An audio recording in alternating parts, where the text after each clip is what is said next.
جا رہا. راجہ صاحب میرے شہر سے ہیں, محترم ہیں, لیکن میں آپ کو پوری یہ وثوق سے کہتا ہوں, میں اس شہر سے رہنے والا ہوں, کہ راجہ صاحب تو ان کے محلے میں کوئی سیریس نہیں لیتا. مطلب وہ اپنے گھر میں قسم کھا کے آپ کو یہ بتاتا ہوں کہ ہماری بھابھی اور وہ بیٹھے ہوں تو وہ اپنی مرضی کا چینل نہیں لگا سکتے. ریموٹ کنٹرول کو ہاتھ لگائیں تو وہی ریموٹ کنٹرول اٹھا کے بھابھی ہاتھ پہ مار دیں گے. تو وہ اپنی مرضی سے چینل چینج جو بندہ نہیں کر سکتا, اس کو اپوزیشن لیڈر انہوں نے بنایا ہوا ہے. اب انہوں بھی پتہ نہیں ہے وہ ساڈا بھرا بھی گواچی کہاں طرح پھر رہا کہ میں کرنا کی ہے, مینوں کی بنا چھڈیا جے, کیوں بنا چھڈیا جے, کد تو بنا چھڈیا جے, میں منجی کتنے ڈاواں تے میں کہڑے پاسے جاواں. وہ اپنے آپ کو پوچھتا پھرتا ہے. اتوں حضرت صدیق صاحب کے وکیلاں نے ہن انہاں دے اوتے پٹیشن کر دیتی ہے. جواب بھی دینا پینا ہے, تو وہ بھی انگریزی دے وچ اتنے عدالت دے وچ پوسٹر نہیں پاڑے جانے. وہ کہتے میں ان کے پوسٹر پاڑ دوں گا. وہ بیچارہ اردو بھی پنجابی بولتا ہے ساڈا بھرا, انہوں اپوزیشن لیڈر بنا دیتا ہے, تو ہوں انہوں انگریزی جواب دینے پینے نے. وہ بڑی مصیبت پھسیا ہوا ہے. اس لیے اللہ ایک تو کرم کرے اور انہوں جواب دین دی توفیق دے کہ عدالت جواب دے. دوسرا اہم کیس تھا آج جو ایم این ایز کے ریزیگنیشن ہے نیشنل اسمبلی سے, اس پر اسپیکر جو نیشنل اسمبلی ہے, he is behaving like an absconder. He is also behaving in a same manner. نہ ہی وہ اپیئر ہو رہے ہیں, نہ ہی وہ کورٹ کو کسی قسم کا ابھی جواب دے رہے ہیں, وہ بھی اپنا رائے فرار اختیار کر رہے ہیں.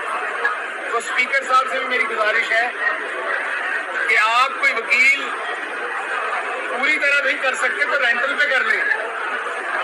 راجہ صاحب اگر وکیل کل وقت ہی آپ نے نہیں کرنا تو کوئی وکیل شارٹ ٹرم کے لیے رینٹل پہ کر لیں. آپ ایک آدھ پیشی کے لیے جواب تو دیں. یہ ایسے ہی ہے بالکل جیسے آپ میں سے کسی کو کسی کمرے میں بٹھا کے باہر دروازہ بند کر دیں کہ آپ نے یہاں سے نہیں جانا.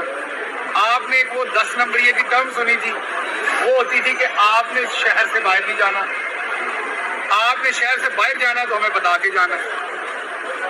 اب جب حکومت ہمارے ووٹ سے آتی ہے اس کو اختیار تو دیکھیں, جب ہم آئین کے اوپر سرنگو ہوتے ہیں تو ریاست کے پاس اختیار تو آپ کی جان لینے کا بھی ہے, سزائے موت دینے کا بھی ہے, لیکن ایک قانون کے تحت, قاعدے کے تحت آپ کے اوپر الزام لگتا ہے, آپ کو دفاع کرنے کا موقع دیا جاتا ہے, کیس چلتا ہے, اس پہ وٹنس ہوتی ہے, دونوں بکلا جرا کرتے ہیں, ججز پوری ڈیٹیل سے سنتے ہیں اور پھر آپ کو سزائے موت دینی ہے تو اس کا فیصلہ ہوتا ہے. تو حق تو ریاست کے پاس ہوتا ہے, لیکن یہاں بادشاہت نہیں ہے, جمہوریت ہے.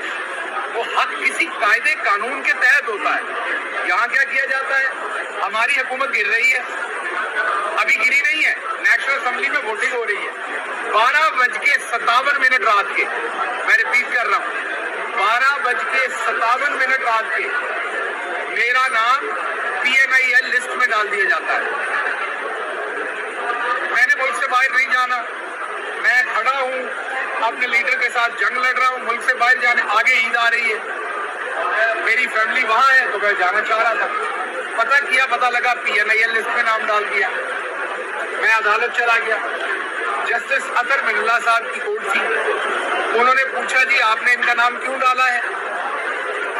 جب پوچھا تو پتہ چلا کہ جی انہوں نے اپنے اختیارات سے تجاوز کیا ہے اور کوئی پیسوں سے ریلیٹڈ میٹر ہے جس کو ہم نے انویسٹیگیٹ کرنا ہے, اس لیے ان کا نام ڈالا ہے.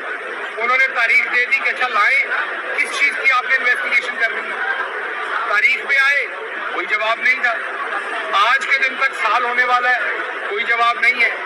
بہت سارے لوگوں کو نوٹس بھیج رہے ہیں جھوٹے سچے اینٹی کرپشن کے, مجھے تو بھیجا نہیں ہے. میں تو کہتا ہوں بھیجو. پاکستان میں کم لوگ ہوں گے جو یہ کہیں گے الزام تو لگاؤ. شہباز گل تو کہہ رہا ہے الزام تو لگاؤ. میں بھی وزیر مشیر رہا ہوں, میں یہ نہیں کہہ رہا ثابت کرو, میں کہہ رہا ہوں الزام تو لگاؤ. بہت ساروں پہ تو الزام لگا دیتے ہو نا جھوٹے نوٹس بھیج کے. اللہ کے فضل سے اپنے باپ سے جو حق حلال کی روٹی کھا کے تربیت پائی ہے, چیلنج کرتا ہوں یہ الزام لگا کے بھی دکھائیں. میں یہ نہیں کہہ رہا ثابت کر کے دکھائیں، میں چیلنج کر رہا ہوں اللہ کے کرم سے یہ الزام لگا کے بھی دکھائیں. دامن صاف ہے، مڈل کلاس سے ہوں، بہت زیادہ مال نہیں ہے میرے پاس، لیکن غیرت ہے، انٹیگریٹی ہے، کریکٹر ہے. لگاؤ نا الزام تو پتہ چلے دودھ کا دودھ پانی کا پانی ہو. تو بات آتا ہوں واپس ECL پہ. جسٹس صاحب نے میرا نام نکالا، میں ایئرپورٹ گیا جانے کے لیے. ایئرپورٹ میں مجھے ہائی کورٹ کا فیصلہ ہونے کے باوجود روک دیا گیا.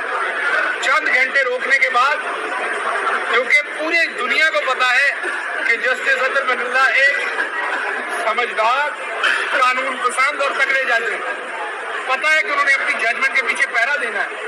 پھر مجھے جانے دیا گیا چند گھنٹے روک کے. میں ابھی امریکہ پہنچا نہیں تھا تو مدینہ منورہ میں ایک انسیڈنٹ ہوا جس میں کچھ پاکستانیوں نے نعرے لگائے. اس کی پاداش میں امریکہ بیٹھا ہوں، فیصل آباد اور اٹک میں میرے اوپر